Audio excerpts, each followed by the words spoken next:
Pak Ferry ya, Mbak Oke. Ini ada judul yang menarik banget ya. Di kali ini saya nggak tahu bacanya gimana. Tulisannya kayaknya di bahasa Inggris nih. Judulnya adalah Menunggu Godot. Nah, ini menulis di koran Kompas, ingat saya tahun 2002. Apakah masih sama ceritanya kira-kira Pak Ferry? Tolong dijelasin maksud dari si Godot ini, Pak Ferry. Oke, saya jawab pertanyaan Pak Hanif ya. Menunggu Godot itu sebetulnya suatu karya drama, karya teater yang ditulis oleh Samuel Beckett, orang Prancis, yang terkenal di tahun 50-an. Pernah juga dipentaskan di sini oleh, kalau nggak salah, oleh almarhum Bertrand. Dan saya pernah menulis juga di Kompas yang judulnya Menunggu Godot. Intinya dari Menunggu Godot ini adalah bahwa ada sesuatu yang dinanti-nantikan, gitu loh ya.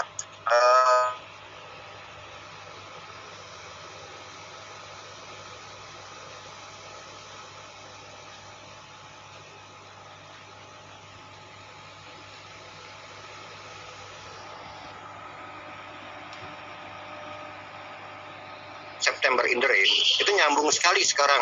Sekarang kan udah hampir akhir September ya. Kita lihat market kita masih sideways ya. Walaupun sempat terpuruk akibat daripada PSBB 2 ya, tapi sekarang udah di 5.050 lagi. Nah, di sini saya lihat market memang masih menunggu berita yang bagus, sementara berita yang jelek sudah dicernakan semua. Ya. Nah, ini intinya gitu loh ya. Sekarang kalau kita lihat indeks 5.050 sempat naik 5.375 tapi akibat lockdown dari 5.005. Bahkan ini hari sempat positif ya, saya lihat sempat 5.071, tapi tadi siang saya lihat barusan ini merah lagi gitu ya. Artinya masih sangat sideways. Itu poin yang utama. Jadi market masih menunggu Godot, menunggu apa yang dinanti-nantikan. Nah, dalam kasus ini mungkin kalau kita lihat jauh ke depannya, yang ditunggu itu terutama adalah vaksin ya. Jadi selama vaksin ini belum muncul, saya rasa market masih jittery ya, masih turun naik. Nah, berita-berita yang beredar banyak yang boleh dibilang sangat membingungkan, dan ini juga inti daripada menunggu Godot. Ya, ada dua orang aktornya yaitu Vladimir dan Estragon yang selama menunggu itu mereka bercakap-cakap sampai begitu membingungkan dan absurd, tidak nyambung, gitu ya. Ini persis sekali dengan sekarang ini menunggu vaksin, ya. Market ada yang bilang sell, ada yang bilang buy, ada yang bilang hold dan segala macam. No one knows, gitu loh, ya. Tapi kembali lagi, yang ditunggu berbeda dengan Godot, saya rasa ya kalau vaksin ya. Vaksin sooner or later bakal hadir, gitu loh. Cuman masalahnya kapan? Nah, jadi poin daripada menunggu Godot tadi adalah penantian akan datangnya sesuatu sebagai juru selamat, ya, juru selamat market, ya. Sementara dalam penantian ini banyak absurditas gitu loh ya. Munculnya PSBB 2, market fear, takut, buang barang, lantas naik lagi, merasa ini udah kelebihan gitu loh buangnya, ya kan. Nah, inilah yang inti daripada menunggu Godot, absurditas di dalam market. Oke, thank you Fer, menarik banget ya. Nah, tapi dengan masih berkepanjangannya COVID-19 ini, vaksinnya juga, si Godot itu juga belum datang, belum ketahuan gitu, Fer ya. Seberapa tangguh sih kita, seberapa kuat ekonomi ya, baik itu dunia, ekonomi kita ya, Indonesia gitu. Ya, ekonomi kita secara kasat mata ya, kalau kita lihat sebetulnya tidak buruk. Ya, kalau kita lihat deh sehari-hari ya, saya kan keliling juga dengan mobil ya, walaupun tidak keluar ya. Tapi saya lihat aktivitas ekonomi sebetulnya bergulir ya. Volume kendaraan itu tetap tinggi, tidak ada jalanan yang sepi, bos. Ya, semua macet ya. Begitu juga pasar-pasar ya. Saya sampai ke pasar-pasar, itu sampai seolah-olah saya katakan ini padahal udah daerah merah ya kan. Kebetulan saya itu di daerah Depok ya. Nah, di ini kita lihat sama sekali tetap aja crowd seperti tidak ada corona gitu loh. Karena apa? Buat mereka istilahnya banyak yang berpikir lebih baik gue mati di pasar daripada mati di rumah. Ya. Ya, ini yang susah sekali buat pemerintah mengambil kebijakan apapun juga gitu loh. Karena kesadaran masyarakatnya masih terbentur kepada ekonomi. Jadi kalau mereka di lockdown, mereka tidak kerja, tidak keluar rumah, ya mereka mati di rumah gitu loh ya. Nah, artinya apa? Di other side memang sangat menyedihkan bahwa mereka tidak peduli. Tapi di sudut lain juga ekonomi sebetulnya berjalan. Itu satu. Ya. Yang kedua, kalau kita lihat global market, ini The Fed ini luar biasa gilanya di dalam menyuntikkan likuiditas ya. Jadi memang ada semacam keterputusan antara nilai fundamental dengan harga saham sekarang gitu loh. Tapi The Fed mati-matian tetap menjaga suku bunga di 0%, memompa likuiditas dan bahkan memberikan acuan bahwa ini akan lama 0% ini bisa sampai 2023. Ya, memang The Fed sudah menyampaikan hal itu ya, dan mungkin itu juga impact-nya ke Indonesia juga ya, Fer ya. Sudah jelas. Sebab kalau sampai The Fed salah ngomong atau salah polisi, itu impact-nya ke dolar, bos. Kalau sampai dolar kebablasan, misalnya tembus 15.500 apalagi 16.000, otomatis memakan indeks kita juga, memakan pasar saham kita juga. Tapi itu kan tidak terjadi. Oke, nah kalau dari sisi perusahaan-perusahaan yang listed gitu ya, itu impact-nya gimana kira-kira? Apakah akan ada yang namanya PHK, terus udah gitu kinerja keuangannya memburuk gitu? Itu saya nggak pernah dengar berita-berita yang negatif tentang labor market kita so far ya. Artinya tidak ada tuh yang namanya PHK muncul di koran-koran, company ini mem-PHK sekian ribu orang, kami itu saya tidak lihat gitu loh ya. Dan saya juga coba matching, recheck di jalanan ya kan. Memang tidak ada juga kerusuhan sosial ya, seolah-olah bahkan seperti saya bilang seolah-olah mereka tidak takut sama corona gitu loh ya. Jadi kalau dari segi labor market memang benar Sri Mulyani mengatakan bahwa unemployment rate kita ini naik udah 9,38% kalau nggak salah ya. Tapi ya unemployment rate yang segitu di Eropa juga segitu gitu loh ya. Di Amerika juga saya rasa segitu gitu loh ya. Jadi tidak Indonesia aja gitu loh. Tapi yang paling penting tadi pertanyaan Pak Hanif adalah yaitu PHK. Kalau sampai berita wah ini ada gelombang PHK dan kita bubar, ya artinya ekonomi kita bakal jebol gitu loh. Tapi so far tidak saya dengar berita-berita yang mengerikan tentang PHK. Pasti ada satu dua, tapi saya kira mereka masih punya harapan untuk tidak PHK. I see. Oke. Nah, terus untuk di sebentar ini kan udah bulan September nih, Ferry ya. September ini udah kuartal ketiga gitu, dan kira-kira angka kita di kuartal ketiga nih seperti apa ya? Apakah udah ada tanda-tanda? Apakah itu jadi minus pertumbuhan ekonominya atau bagaimana? So far market saya lihat mengambil worst case scenario di level 5050 ini. Itu kalau menurut saya yang di price in oleh market adalah worst case scenario, yaitu bahwa di semester ketiga ini di kuartal ketiga ini memang pertumbuhan ekonomi kita masih negatif, mungkin seperti apa yang Ibu Sri Mulyani katakan, yaitu minus 2 atau 2,1%. Itu bisa terjadi, tapi dibandingkan dengan minus 5,38% di kuartal kedua, tentu ini better ya. Ya artinya tidak worsening, tapi memang better off. Ya, itu yang paling penting gitu loh ya. Nah, kalau nanti bulan depan muncul laporan-laporan keuangan dari listed company, saya kira juga based on expectation yang sekarang berlaku, yaitu indeks 5050, saya kira juga tidak meleset jauh ya earningnya ya, karena market kan mendahului fakta ya. Jadi saya nggak khawatir juga kalau kita lihat secara kasat mata. Kembali lagi deh, kita sebab kalau menunggu data BPS itu kan bulanan, ya kan. Kalau melihat kasat mata di kota-kota besar terutama aktivitas ekonomi, kecuali kalau ditutup seperti di Bandung ya, ada 3 jalan yang ditutup ya, itu pasti memang agak sepi. Tapi kalau di Jakarta dengan pembatasan yang dikatakanlah PSBB jilid 2 tadi, saya lihat sebetulnya volume manusia dan volume kendaraan tuh menurun tidak terlalu signifikan. Oh gitu, oke. Ya. Kalau di kota-kota lain gimana ya? Tapi memang di Jakarta memang yang volumenya atau Jakarta paling meter bos. Itu jantungnya ekonomi soalnya. Ya. Soalnya kemarin juga kita lihat begitu PSBB 2 Jakarta, market langsung tuh. Tapi kalau PSBB 2 Surabaya ya di tenang aja gitu. Oke. Nah, forecasting untuk akhir tahun ini gimana kira-kira? Apakah kita saya belum merubah ya. Artinya upside ada ya. Walaupun saya bilang 6.000 itu memang ada probabilitasnya, tapi saya rasa sih kalau toh saya revise down, saya tetap yakin di atas 5.500 di ujung tahun. Dalam waktu kurang dari 4 bulan, Fer, cuma 3. Ya, nggak masalah, karena market dalam keadaan begini, bos, itu sensitif sekali terhadap any negatif as well as positive news. Karena itu meng-create ada ekspektasi yang bagus gitu ya. Exactly, kan market melihatnya jauh ke depan. Kalau memang ternyata misalnya kuartal ketiga ini angkanya sesuai dengan apa yang dikatakan oleh Menteri Keuangan kita, yaitu minus 2 atau minus 2,1, apalagi kalau lower, itu ekspektasi bakal buyon. Oke. Nah, kemarin ini Bank Indonesia mempertahankan 7 days BI reverse repo BI rate-nya itu di 4% gitu. Itu kira-kira sinyal positif apa netral aja atau gimana? Ini kalau dari kacamata ekonomi sebetulnya positif. Karena apa? Halo. Ya. Halo. Nah, karena apa? Karena kalau tidak diturunkan, berarti memang likuiditas perbankan boleh dibilang aman. Satu, ya. Ya. Yang kedua, kalau diturunkan bisa-bisa juga rupiah kena terhadap dolar. Ya. Ya, jadi angka 4% itu saya kira tepat untuk saat ini gitu loh. Nah, itu memang ya, kalau reverse repo rate itu kan sebetulnya untuk menjaga likuiditas perbankan, Bos. Iya, oke. Jadi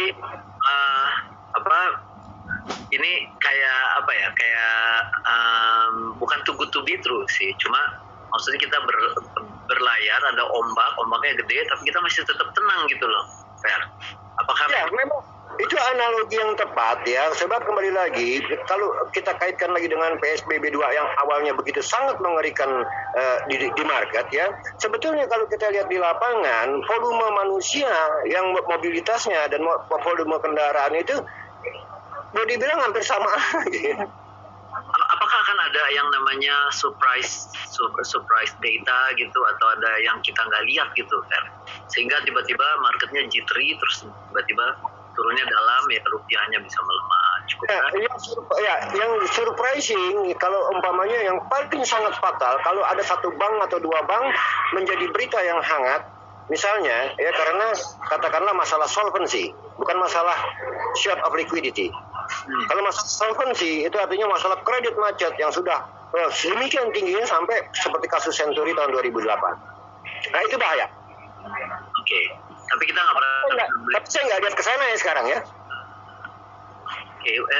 Kalau nggak salah loan to deposit ratio juga sekarang menjadi membaik sih, dan itu bisa dibuktikan ya, tingkat bunga deposito itu justru malah turun gitu karena memang tidak ada masalah likuiditas, Bos. Kalau ada masalah likuiditas pasti tingkat deposito naik, Bos. Oke. Dari tadi kita tetap optimis terus nih dari tadi, Fer. Nah, kita coba tunggu dari teman-teman, mungkin kalau ada yang ingin menyampaikan pertanyaan. Kalau misalnya tidak ingin menyampaikan pertanyaan, mungkin saya pikir kita juga nggak perlu berlama-lama, atau mungkin ada yang mau disampaikan, Bos? Silakan aja, kita lempar ke floor. Intinya adalah sekarang, sesuai dengan judulnya Menunggu Godot, kita semua nih menanti juru selamat, ya kan? Dan saya lihat juga market udah kehabisan yang namanya negative news, sehingga mereka tidak jor-joran sell off, dan indeks kita jebol lagi ke bawah 5.000, saya tidak lihat. Begitu juga dengan Dow Jones masih stay firm di atas 27.000, tidak ke bawah 27.000. Coba kita ke yang lain nih, Fer, ya, ke global ya. Ya. Sebentar lagi kan pemilihan presiden di Amerika tanggal 5 ya. Terus itu impact-nya apa kira-kira, Fer? Kalau misalnya Trump yang lanjut atau Biden yang menang, ya satu itu. Yang kedua, apakah impact-nya terhadap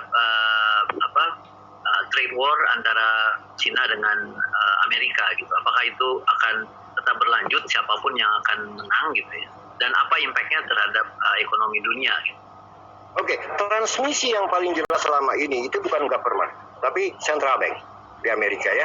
The Fed ini lebih powerful daripada government untuk mempengaruhi dunia, Bos. Ya, selama The Fed tetap istilahnya mempertahankan statementnya, yaitu kita akan tetap ya inflasi kita robah targetnya bukan 2% tapi average 2%, dan kita akan biarkan kalau dia sampai shooting up ke 3%, karena selama ini undershooting terus inflasi. Nah yang kedua adalah kembali lagi the Fed will stand by the market so far ya, karena mereka juga takut kalau sampai corona crisis ini menjadi financial crisis. Nah itu lebih powerful ketimbang government. Kembali ke government ada sesuatu yang sensitif. Saya khawatir menjelang pemilu ini tensi dengan Cina, terutama perang dagangnya itu makin tinggi. Itu yang saya khawatir ya. Nah ceritanya akan lain setelah pilpres gitu loh. Kalau umpamanya Trump yang menang, saya rasa tensi itu juga makin tinggi. Bad for the market. Ya, tapi kalau Biden yang menang, saya rasa mungkin Biden akan reconsider lagi hubungannya dengan Cina. Sebab biar bagaimana perang dagang ini merugikan dua negara. I see. Oke, impactnya ke Indonesia jadinya benar-benar sangat tergantung siapa yang menang juga gitu. Apakah besar pengaruhnya nanti? Nggak terlalu besar siapa yang menang, karena kembali lagi yang paling menentukan global market termasuk Indonesia adalah the Fed. Oke. Nah, ini ada pertanyaan nih, bos. Ya, ini saya coba bacakan ya. Yang pertama dari Pak Surya Alyono ini, Pak Ferry, apakah ada dampak tambahan stimulus yang diajukan di US yang tidak atau belum disetujui ke market Indonesia? Bagaimana dengan pillars kita nanti di Desember nanti? Apakah ada dampaknya? Thank you. Pilkada maksudnya, Pak. Ini yang sekarang ini kalau kita ngomong masalah stimulus fiskal di Amerika itu udah price in oleh market ya, apakah dia akan jadi atau tidak jadi gitu loh ya. Sebab yang paling penting adalah how supportive the Fed is gitu loh ya terhadap market, how friendly the Fed is terhadap market ya. Memang kalau fiskal yang disetujui tentu akan ada kucuran uang, tambah likuiditas lagi ke market, tentu it is very good ya. Mungkin Dow Jones bisa ngacir lagi ke arah 29.000 gitu loh ya. Itu positifnya kalau memang bilnya ini disetujui untuk fiskal, untuk stimulus selanjutnya menjelang pilpres tadi gitu ya. Nah, kalau kita ini memang kembali lagi the domestic factor itu sangat dominan. Misalnya kalau pilkada ini jor-joran ya kan, bukan tidak mungkin market drop. Kenapa begitu kan? Iya, kenapa? Kembali lagi, corona ini kembali lagi, jangan sampai nanti menjadi second wave. Ini aja kemarin akibat PSBB kedua aja, market begitu ketakutannya apa? Karena takutnya second wave, bos. Kalau second wave ini next ending story. Nah makanya alangkah baiknya kalau presiden mengambil satu keputusan untuk mengakui bagaimana pilkada itu tidak membuat orang itu menjadi begitu crowded sampai akhirnya bisa menimbulkan kesan akan terjadi second wave. Karena biar bagaimana sekarang nih isu yang sangat sensitif di market kita adalah corona. Ya, oke. Betul. Tapi data ekonomi itu market udah tahu, bos. Jadi yang sekarang was-was ini jangan sampai ini corona ini out of hand, out of control gitu loh. Kalau data ekonomi Indonesia tuh tadinya udah 5.375 bos, yang segitu, ya kan? Kalau ngomong data ekonomi ya. Ya oke. Alright. Terus Jar? Oke. Selanjutnya nih Pak, dari ini belum ada namanya. Kalau menunggu kabar baik dari vaksin sepertinya masih agak lama. Mungkin paling cepat di tahun depan. Ada beberapa berita yang khawatir mungkin apakah akan ada mutasi dari virus baru dan lain sebagainya. Kira-kira sentimen apa yang bisa mengangkat selain vaksin ini, Pak?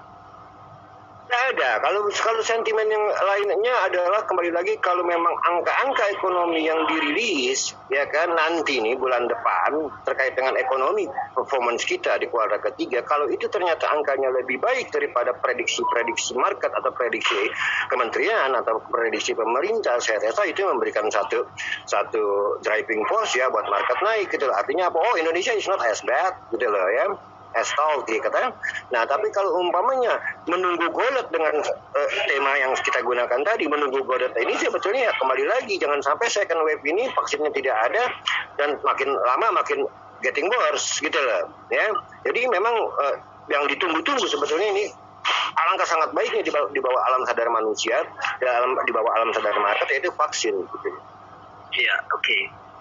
Terima kasih Pak. Nah ini ada tapi kalau dikembalikan lagi dengan ke data-data ekonomi sebetulnya udah acceptable oleh market. Orang market udah lari hampir ke 5.400.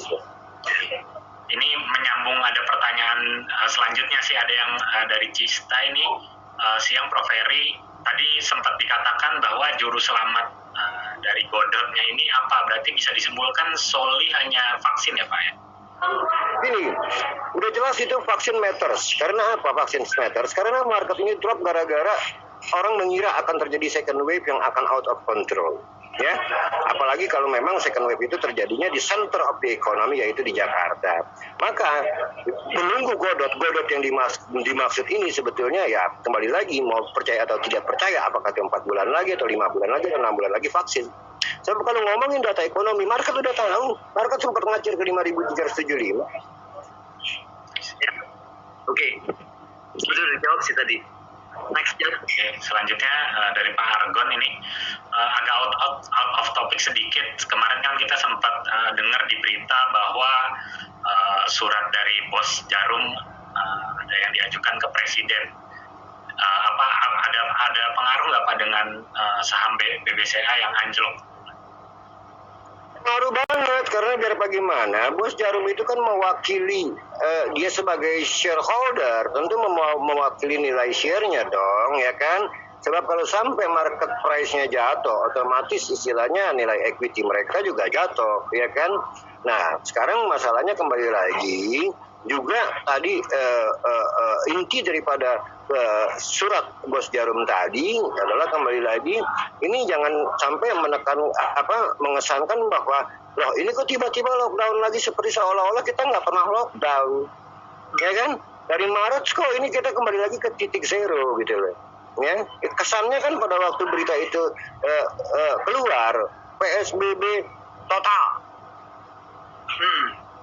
ya semua everyone juga merasa aneh. Berarti kita kembali lagi ke titik zero. Dan ini sangat bahaya sekali. Karena apa? Karena bisa meruntuhkan consumer confidence, bisa meruntuhkan bisnis sentiment, bisa akhirnya ujung-ujungnya PHK, bos. Ya, oke. Next, ya. Oke, selanjutnya dari Bapak Hari Tangguh. Ada 2 pertanyaan nih Pak. Yang pertama mungkin tentang ekspor kita, seberapa besar ekspor kita ini dominannya ke negara mana Pak? Karena defisit BOP dan transaksi perdagangan kita efeknya seperti apa?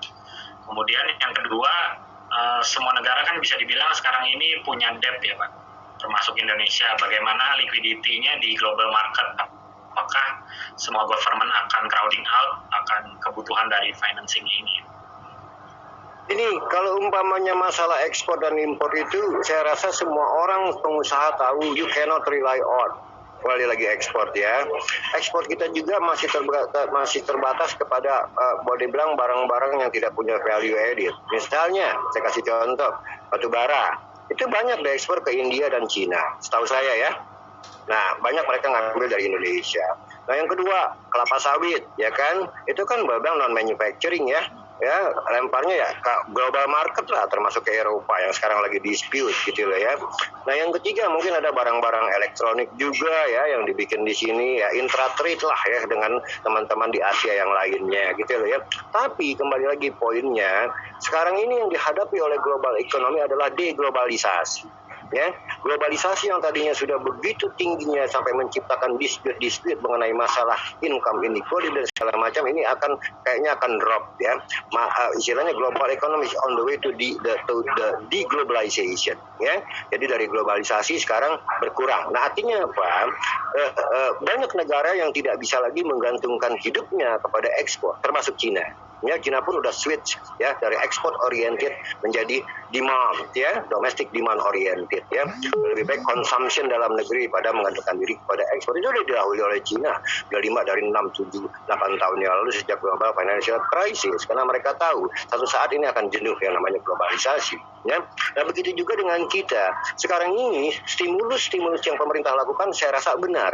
Karena apa? Kita nggak bisa lagi rely, tergantung atau depend on ekspor gitu loh ya. Kalau tuh ekspor yang ada juga kita ya ekspor yang masih tradisional seperti tadi saya katakan gitu loh. Apalagi ketika dunia mengalami deglobalisasi. Deglobalisasi ini banyak negara yang akan menutup pintu untuk ekspor atau impor dari negara lain ya, seperti US lah sekarang bagaimana mereka sebetulnya sangat menutup pintu barang-barang dari Cina ya, yang awalnya tadi masalah trade sekarang bergeser ke masalah teknologi ya, katanya Cina mencuri teknologi dari US. Jadi ini akan bergeser terus, yang intinya adalah akan terjadi deglobalization ya. Jadi jawaban saya adalah kembali lagi sekarang yang menentukan nanti adalah domestic consumption, bos. Jadi bukan trade balance lagi. Trade balance kita juga kemarin positif ya. Karena apa? Karena memang importnya turun. Ya. Maka saya advise kepada government, sebetulnya apa yang dilakukan oleh pemerintah adalah seharusnya adalah import substitution. Jadi barang-barang yang tadinya kita impor kita harusnya bikin sendiri. Terima kasih Pak. Waktu tinggal 3 menit lagi ya. Oke, ya. Ini tinggal 3 pertanyaan lagi. Ada dari Pak Mulyadi, ini mungkin beberapa kali kita sudah bahas, tapi coba bisa di-refresh kembali Pak tentang Omnibus Law, update terakhirnya seperti apa dan efeknya ke market kita seperti apa Pak? Omnibus Law yang mengenai tenaga kerja, saya rasa itu sebetulnya tujuan pemerintah bagus ya, untuk membuat labor market kita menjadi fleksibel. Ya, ini sangat menarik, diharapkan sangat menarik untuk foreign direct investment. Kalau labor market kita rigid, ya kan, artinya apa? Artinya buat mereka cost of production itu tinggi sekali, tidak menarik Indonesia. Indonesia kalah kompetitif dibandingkan Vietnam, Bangladesh, Sri Lanka segala macam. Sebenarnya tujuan pemerintah itu bagus dengan Omnibus Law. Juga akan muncul Omnibus Law mengenai di sektor keuangan, saya dengar ya, yang akan membuat bagaimana kita bisa menyelamatkan dengan gampang bila terjadi shock di sektor keuangan. Ini sebetulnya usaha-usaha pemerintah ini menuju perbaikan ekonomi kita gitu loh. Tapi yang jadi pertanyaan, apakah bisa diterima oleh masyarakat? Sama masyarakat yang terkait ya dengan omnibus law tersebut ya, yang impactnya langsung ke dia, nyaman, jadi rasanya nyaman gitu. Iya, terutama kalau omnibus mengenai labor ya, buruh merasa, ya wakil-wakil buruh lah, serikat-serikat kerja merasa itu merugikan buruh gitu. Padahal sebetulnya kalau secara makro itu untuk menciptakan lapangan kerja. Ya, selanjutnya, ya Pak. Ya terus. Oke, selanjutnya Pak Ferry, despite vaksin yang masih lama nih kemungkinannya, bagaimana kelanjutannya jika apa dampaknya ke ekonomi dan pengusaha kita Pak? Apakah masih dapat bertahan? Lalu daya belinya seperti apa? Ini salah satu cara mengakali sebelum vaksin ada adalah protokol itu yang harus diketatkan, bukan lockdown. Ya, jadi kalau umpamanya lockdown pun kalau tanpa protokol yang kuat sama juga bohong. Ya kan begitu ya. Jadi seharusnya kalau menurut saya yang diambil oleh pemerintah inisiatifnya adalah protokol dijalankan dengan baik, orang harus pakai masker, jaga jarak, ya kan, and so on. Biarkan ekonomi tetap bergulir gitu loh. Saya rasa sekarang pemerintah pusat juga arahnya ke sana gitu loh.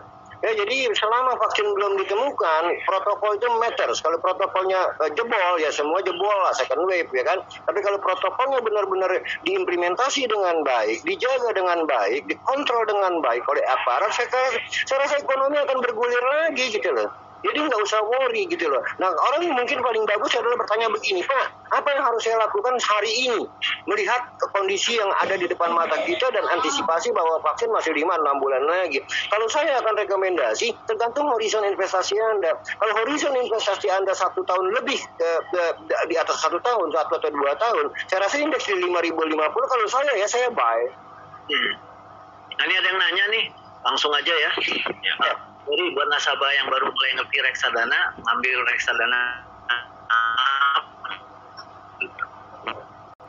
pilihannya kan banyak ya, ditanam duit ya, ada pilihannya kan ditanam duit banyak ya, ada reksadana macam-macam, ada 70 produk kalau nggak salah. Kalau saya begini, saya bukan saya tidak mau memilih atau berinvestasi di 1-2 saham ya. Satu, karena sangat risiko sekali dan uangnya juga harus besar. Dengan reksadana 100.000 Anda bisa beli macam-macam saham istilahnya ya, index fund ya. Nah, mungkin Anda bisa bilang ini subjektif. Saya rekomendasi kalau untuk diri saya sendiri, saya ambil IDX 30. Kenapa IDX 30? Karena diversifikasinya tidak terlalu banyak. Ya, cuma 30 saham. Sebab kalau terlalu banyak pun kalau menurut saya nggak make sense gitu loh ya. Dan 30 saham yang ada di dalam IDX 30 menurut saya sudah mencerminkan blue chips yang oke gitu. Jadi saya memilih apa aja ya, saya bias mungkin ya, boleh dibilang apa, very subjektif. Tidak, saya memang masuk ke IDX 30. Ya oke.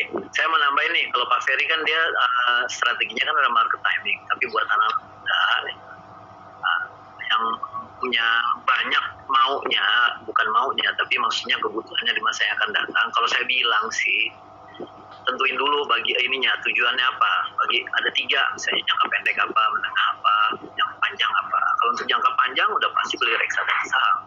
Kalau jangka pendek beli reksadana pasar uang. Yang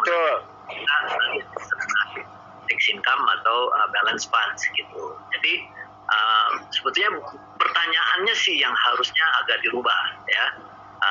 Tapi ya memang selalu pertanyaannya itu yang terjadi. Jadi yang pertama ya harus ada tujuan, dan yang kedua berapa lama tujuannya itu. Nah, baru habis itu ditentuin kemana investasinya. Semua reksadana itu jenisnya itu ada maksudnya kok ya. Jadi ada yang apalagi kalau yang risk profile-nya tinggi, agresif, ya apalagi itu sudah gitu jangka menengah panjang, ya ambil reksadana saham. Memang Kalau saran saya sih cobain aja dulu reksadananya itu apa ya, walaupun kan cuma 10.000, 50.000, 100.000, hajar dulu aja, nanti baru dilihat, dirasain, oh, oke, ini kira-kira risikonya nih seperti ini, nyebur dulu gitu loh. Tapi kalau kita nggak pernah nyebur, sama aja kayak kita berenang terus bikin teori berenang tuh kayak gimana ya, gaya punggung, gaya dada dan segala macam, tapi nggak pernah nyebur gitu ya. Jadi sih saya sama seperti sekolah tapi bolos mulu. caranya cobain aja dulu semuanya, habis itu baru ketahuan gitu. Itu udah agak lewat nih 3 menit. Jar, gimana Jar? Ada satu pertanyaan terakhir, boleh Pak sebagai penutup? Ya. Oke. Ya, dari Pak Iman Sunhaji nih, terkait tentang kabar skema burden sharing atau hutang di BUMN Pak. Bagaimana pandangan Bapak terkait BUMN Pak? Bagus, itu bagus ya. Burden sharing dengan Bank Indonesia itu satu ide yang bagus karena dunia ini sudah berubah. Central banking pun harus merubah caranya beroperasi, caranya mengeluarkan kebijakan. Jadi ide-ide yang pemerintah gelontorkan untuk kembali, karena memang ini satu momentum yang bagus dengan adanya corona untuk merubah paradigma kebijakan ekonomi. Jadi saya melihat paradigma ini tidak buruk gitu loh ya. Nah, misalnya kayak The Fed di Amerika itu jor-joran seolah-olah dia punya mesin printing money dan setiap pemerintah butuh dia printing. Toh memang kan tidak terjadi inflasi gitu loh. Tapi Indonesia mungkin tidak bisa, tapi to a certain extent pasti bisa. Tidak sama sekali gitu loh. Tapi memang kalau memang prudent, cukup kredibel di mata investor, di mata pelaku ekonomi, everything is gonna be alright. Dan buktinya sekarang sebetulnya BI sudah melakukan quantitative easing gitu loh ya, yang sebetulnya juga terkait dengan burden sharing dengan bond pemerintah gitu kan ya, obligasi pemerintah. It is okay gitu loh. Selama tadi saya katakan apapun mau dirubah desain daripada sektor keuangan dan moneter kita, satu, independensi BI harus dipertahankan. Dan apakah yang dilakukan di Amerika ya, US Fed dengan pemerintah Amerika itu juga semacam burden sharing juga kan? Wah, bukan burden sharing lagi, burden semua itu untuk The Fed. Enggak sharing lagi tuh. Nah, apa yang dilakukan Bank Indonesia dengan pemerintah Indonesia sebetulnya ya bukan sesuatu yang baru ya. Artinya itu di negara lain juga dilakukan juga gitu ya. Tapi bukan Indonesia aja, emerging market semuanya, termasuk Filipina, Malaysia, Thailand, ya yang kredibel ya semuanya, Bangladesh, Sri Lanka, Vietnam, semua sebetulnya to a great extent sekarang sudah bergeser kepada quantitative easing. Nah, artinya quantitative easing adalah tidak bisa, dulu tidak percaya orang kalau pemerintah menjual bondnya kepada bank sentral, bisa currency-nya bisa rontok, bos. Tapi sekarang kan kita lihat aman-aman aja currency kita, rupiah kita juga currency lain ya. Artinya apa? Mereka sadar bahwa memang ini sudah berubah paradigmanya dan mereka harus melakukan itu walaupun itu emerging market, tapi tentu tidak sebebas yang namanya US gitu ya, atau The Fed gitu loh, karena ya mereka yang sangat kuat sekali ekonominya gitu loh ya. Kita selama dalam batas-batas tertentu dan memang efektif untuk menyelamatkan sektor perbankan dan semua sektor ekonomi kita, saya rasa itu di-share oleh market tidak mempanis pemerintah kita. Oke. Kayaknya cukup ajar, udah 35 menit saja. Oke, saya tutup ya Pak ya. Mungkin saya mau say thank you dulu sih teman-teman semua ya, terima kasih untuk kehadirannya. Demikian ya ulasan kita pada siang hari ini, hari Senin tanggal 21 September 2020. Judulnya adalah Menggu Godot. Jadi si Godotnya adalah vaksin yang kita tunggu-tunggu. Sampai ketemu di lain kesempatan. Terima kasih. Thank you. Ya, terima kasih Pak Ferry, Pak Hanif atas ulasannya. Terima kasih juga buat para peserta live market output tanam duit siang hari ini. Bagi para peserta nih mungkin ada yang belum join grup tanam duit kita, nanti bisa japri ke saya yang tadi mengirimkan pesan ke Bapak Ibu semua sebagai reminder, minta tolong untuk di-add ke grup. Kita banyak ulasan-ulasan terkait macam-macam ya, update, edukasi dan lain sebagainya, dan juga info-info yang paling update terkait event-event kita. Oke, cukup sekian dari saya, Fajar Uzaifah. Terima kasih. Wassalamualaikum warahmatullahi wabarakatuh. Sip. Thank you.